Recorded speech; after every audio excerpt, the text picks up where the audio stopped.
Hey, what up, everybody? Andrew here with another video, and this is just gonna be another episode in my miscellaneous series because it doesn't really fit into any of my other three categories, but it's just something that I really wanted to talk about because I feel like it had a big impact on my life and just in the era that we live in the modern age that we live in. I'm sure it has affected a lot of you guys' lives also. And what the topic is just video games, like virtual realities in general. And it's really interesting, right? Because we've all played some kind of game. In a couple episodes ago, I had that. It wasn't in this series, but it was in my "What Is Consciousness" series, and it was just about entertainment. And I was talking how in the Stone Age and stuff, they obviously had like games that they played, whether it was like tag or more physical things like wrestling or whatever it might have been. They had ways to entertain themselves, and it kind of goes with the process of evolution. Not like evolution from one species to the next species, but just of like a skill progression of the conscious evolution of humanity, the intelligent evolution. And if that makes sense, just like, yeah, the intelligence, the evolution of human intelligence. Games and entertainment had a lot to do with it because it's just kind of like they're kind of intertwined. Like, the games that we play grow with us is what I'm trying to say here. So back in the Stone Age, they had their games, and then that produced into something higher in the Egyptian times where they had like I don't know. Shoot, I can't remember the movie, but you might know what I'm talking about if I talk about if I say like that Hidden City of Gold, the movie about the Hidden City of Gold, El Dorado.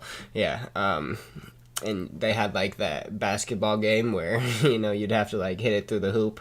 I don't know if you've ever seen it, but if you're curious, you could just probably look up like a 30-second skit on YouTube or something, and it's just like a pretty highly evolved game. And I don't know if they actually had something like that back in that time, but it's not too far out of reach to say that they did have something like that. And then we just got more and more creative with our ways to play games and have fun. And nowadays we have entire different virtual realities in which we can play our games in, right? And so the interesting thing about games, in my opinion, is that they still apply to your life a lot. It's like, first off, if you play any kind of game, it has progression. It has steps of progression, right? I mean, there's some games out there that don't really have progression, are just kind of like more like to waste your time, like puzzle games. But those have a different kind of progression. It's to kind of help you understand how to put together puzzles. It's how to get better at problem solving. Like almost like a straight up way to raise your IQ is just playing puzzles. And so you can see how that's interconnected with real life. And then games that we probably all play, just like, or have at least heard of, like Call of Duty or like Assassin's Creed. All of these games, they have skill trees, or they have guns you can unlock, and you level up, and there's a thing of progression where the higher you get along this tree, the closer you get to end game. And if you're not familiar with the term end game, it's just when you have everything and now you get to fight the final bosses, or you get to partake in the most difficult things that the game has to offer at that point.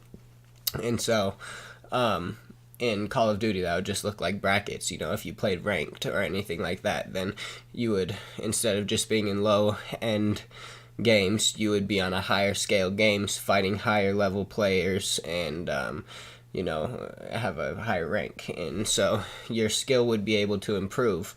And in all those games, there's some kind of bracket thing to it, in which you can you can grow and you can get better. And life is obviously very, very similar to that. No matter what skill it is that you want to get better at. I was just watching a video about the skill of comedy. If you want to get better at comedy, you can. If you want to get better at any kind of art form, writing, music, or drawing, whatever it is. If you want to get better at public speaking, if you want to get better at socializing, at dating, any of these things, especially relationships, that's a huge one, at least as far as real life goes. And they've made video games around that same concept. Those are really, I guess, important things. Alright, and so, kind of lost my train of thought, but I guess in games that are less based around brackets and improving and getting to the next level, there is still a level of progression going on, like I said earlier, and it's correlated directly to your life. And so you can take that and apply that to these Call of Duty games and these Assassin's Creed games, and you can see what these things are teaching you, and in the way that a puzzle might be teaching you how to solve problems, a Call of Duty game is teaching you, what's the term? Hand-eye coordination. It's teaching you reaction speed, which are important things. Another game I played called League of Legends, I don't know if any of you guys have played that, but it's a really good game, and the reason I could never actually get high ranking is because you have to be really good at knowing when the right time is to go in, and you cannot hesitate. You have to make sure that you go in and you get those kills, because if you don't, then you miss your chance, and you only get 2 chances in a 40-minute long game, so you have to take those 2 chances or else you lose, or at least that's the way it seemed to me. And so just having that kind of burden on my shoulders, I was never quite able to make the play at the right time, or I just overthought it so much that I went in and whiffed something just because I was thinking about it too much. And so that game taught me about how my overthinking affected me, and how it wasn't so much that I wasn't able to act, because I could make some really good plays. It was just I didn't make them consistently enough that I would be able to win the games. And so that correlates into my real life, where it's okay, so I can make plays, I can make moves, and I'm not hesitant, if I'm driving or anything like that, and I see a impending accident coming 90% of the times. I've never been in an accident because I'm so good at making that move and making sure that everybody stays safe, and whatever I got to do, I'm going to do to make sure that the accident doesn't happen. So it's not that I'm unable to do that, it just taught me that I can't think about it. I just have to act. As soon as I see it, I have to go for it. I can't just do it, right? And so games will teach you all kinds of things. And the last point I want to get at here is just the brackets that a lot of the games that we play have, where there's these ranks and things. And life is exactly the same way. Or actually, there's going to be another thing after this I just thought of. But life is the same way, where there's different brackets. No matter what skill it is that you're in, you start at the bottom as soon as you try. Some people may be prodigies, or they just have really good learning speed, or whatever it is. They're just intelligent, whatever it is that makes you good. My apologies, I'm still a little bit sick. Whatever it is that makes you good at video games is something that also applies to your life. And due to the fact that it applies to both areas, you can kind of expect that the ways that you climb the ladder in video games is the same way that you climb the ladder in real life, in whichever subject that it is that you're getting into. And as you get better, you're going to reach a new bracket, and a higher bracket, and a higher bracket, and that's going to raise the level of people that you are able to compete with in such things. You know, if you ever get into a professional scene with any kinds of art, you know, you're going to start off just with locals, just, you know, trying to be better than the local artists, especially when it comes to music. You know, that's what I'm talking about particularly. But then after local, then you go countrywide, and after countrywide, you go global wide, and then you end up on the top 50 Forbes list, you know, and you're competing there. And that's like when you're at the very top of these games. And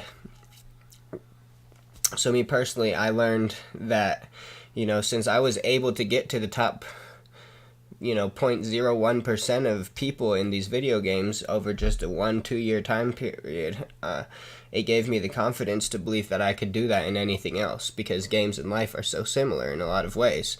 And so when you're playing games, you should just look into how they are really kind of interconnected with your life and things like that. And yeah, I guess before I hop onto the last topic, I'm just gonna say real quick that when you're in that little last top bracket, you're not necessarily better than any of the people above you. They just put in more time. You know, they just it's just their time to shine. It really is. It's like, if you keep it up, you're going to get that place. But when you're in that top 50, you are the best in the world. It's just at that point, the only people who you're still competing with are equal to you. And you really, really, really have to put in a lot of work if you want to beat them. But obviously, nobody can put in a lot of work forever. And so they're eventually going to fall off a little bit, and you can take their place if you are willing to go that extra mile. Alright, and then the last topic I wanted to talk about, I'm trying to think what it was. I totally had it before I finished what I was saying. I guess I'm pretty sure it had something to do with sandbox games, you know, just like creative games where there's not like too much of a goal on what you're supposed to be doing. You are just, you know, supposed to have fun, basically, and you're supposed to build things that are pretty or whatever. I'm thinking like Minecraft here. I'm pretty sure everybody knows what Minecraft is, but I don't know. I'm sure there's many other just sandbox type games that are out there. And in these single player kind of games, you know, there's a lot of things that you can learn from them too. You can learn, you know, a lot about your personality, what's important to you. Like, for me, I always want to just get the coolest stuff as quick as I possibly can, and that doesn't necessarily correlate exactly to life, but just as far as Minecraft goes, I want to have like a steady flowing kind of economy. I want to have a spawner set up, which is just a way to have unlimited XP. I want to get my diamonds so that I can have my enchanting table. I want to, you know, go to the nether and build a blaze spawner so my XP is even better. You know, I want to have a really nice house, just so that, you know, I don't know, and the reason, I guess, honestly, I just really like wasting my time with those games, you know? And life is a lot like that, believe it or not. It's like, all we're really doing here is we're trying to find the best kind of way that we can waste our time. Some people want to have a steady income of experience or money, you know, and they want to find a way to make sure that all their needs are taken care of. Some people just like to have pretty things to look at. Some people like to spend 250 hours working on something that doesn't even do anything for them. It just looks kind of cool, you know? And so those things all correlate over to life and somehow.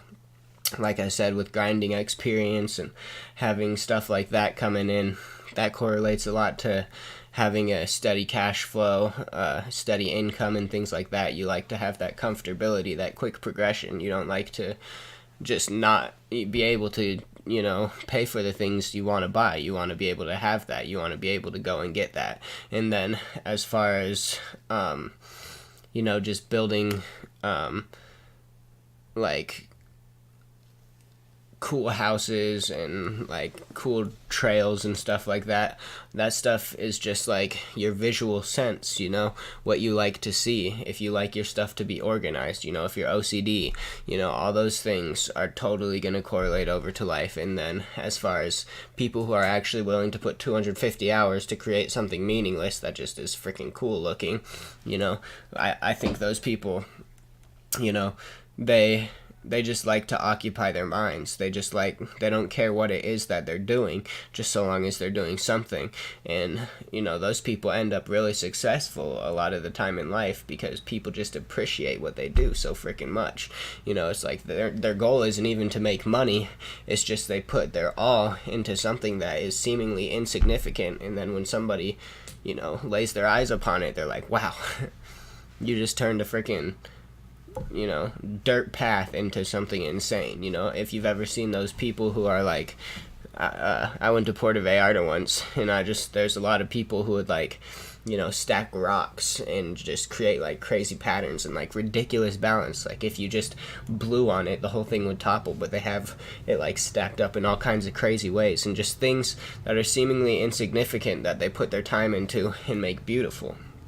And so then what do people do? They go, leave them tips. They say, wow, that was awesome.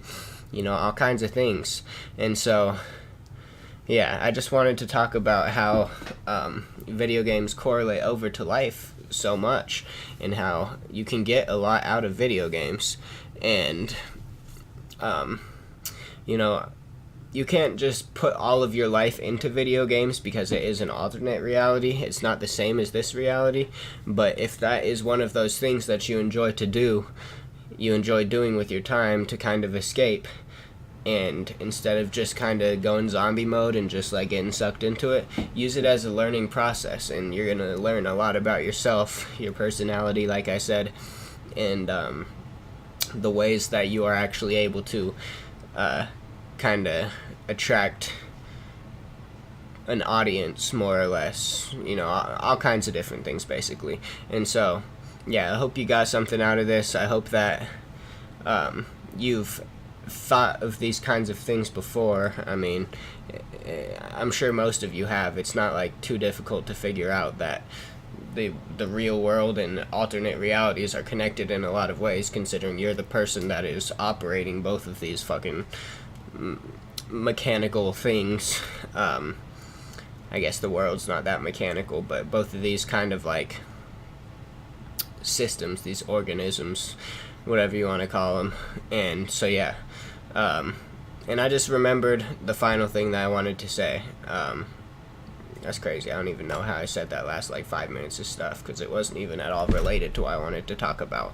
But yeah, when people are programming games, what they do particularly is they try to create games in a way that has a lot of chance, you know, a lot of dice rolls, a lot of things. Like, I know Minecraft, for example, will have coding for its mobs, for its monsters and stuff, that are like, alright, so you can walk in a 50 by 50 area of space, but you can walk however you want to. You know, we're not going to tell it, it's not going to be in your code that you have to walk in a straight line, 5 this way and 5 this way, you know. And that opens up opportunity for the robot, the monster, the mob, to kind of choose its own thing, whatever it wants to do. It gives the player the illusion that this thing is, you know, conscious, that it's its own AI that's in control. And so that's what game producers do a lot of the time, is they try to, in order to make a good game, alright, they have to simulate reality. And that way, when a person plays the game, it is relatable to reality. So not only can you get something out of video games that applies to your life, any video game creator, in order for the game to be even slightly successful, it has to have a lot of the core fundamentals of this reality that we live in. And so, yeah, I mean, everything in this world is connected, but video games, in my opinion, are a very, very highlighted thing that should have a spotlight on, you know. Wow, this is a really good representation of the way that the world works, and it's almost like a time machine. You can learn things in a video game that would take you 20 years to learn in real life. So yeah, video games are definitely helpful. Again, I'm not saying that you should spend your whole life playing video games, because it is a different reality. It's not this reality, but whichever reality you spend your time in is going to also help you in this reality. It's just like, you know, everything in I don't remember the right term, but everything in limits. Don't do anything too much. Balance out your time. Make sure that you're using your energy, your time, and your money in a very good way and productive way. And yeah. But yeah, that's it for this video, guys. I hope that you enjoyed something. I hope that you enjoyed it and got something out of it. And yeah, got nothing else to add, so I'll see you guys next time. And peace out. Have a good day, night, evening, whichever it might be. Later.